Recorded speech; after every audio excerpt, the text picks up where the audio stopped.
સવારમાં જઈ અને અમે કેરીની પેટી આજે તો લઈ આવ્યા હતા, એમાંથી પાકેલી જે કેરી હતી એ બધી જયદીપે કાઢી, તો અમે કેરી ખાઈ લીધી. અને આજે તો મહેમાન જતા રહ્યા હતા એટલે મારે ઓશિકાના કવર અને ગોદડા અને કપડાં બધું ધોવાનું હતું. તો મેં ઓશિકાના કવર કાઢી લીધા અને ગોદડા અને કપડાં બધાયનો ખાટ ઉપર ઢગલો કરી દીધો. અને જયદીપને સવારની ચા પીવાની બાકી હતી એટલે જયદીપ માટે ચા બનાવવા મૂકી દીધી. અને આજે તો મેં આ ટોપલી ધોઈ નાખી હતી, તો એમાં જે વાસણ મૂકવાના હતા એ ટોપલી સુકાઈ ગઈ એટલે બધા વાસણ ટોપલીમાં ગોઠવી દીધા. અને સાંજ પડતા પાછી હું કેરી લઈ અને કેરી ખાવા માટે બેસી ગઈ.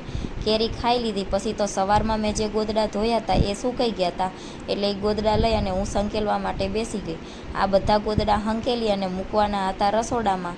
ગોદડા હંકેલી નાખ્યા એટલે રસોડામાં ગોદડા અને ઓશિકા જેટલા સવારમાં ધોયા હતા એ સુકાઈ ગયા હતા, એને મૂકી દીધા. અને બપોર પછી ધોયા હતા એ સુકાણા નહોતા, તો એ કાલે સુકાય ત્યાં સુધી આ ગોદડાને રસોડામાં રહેવા દેવાના હતા એટલે મેં ગોદડાને ઢાંકી અને મૂકી દીધા. વિડીયો ગમ્યો હોય તો લાઈક કરજો અને ચેનલને કરી દેજો સબસ્ક્રાઈબ.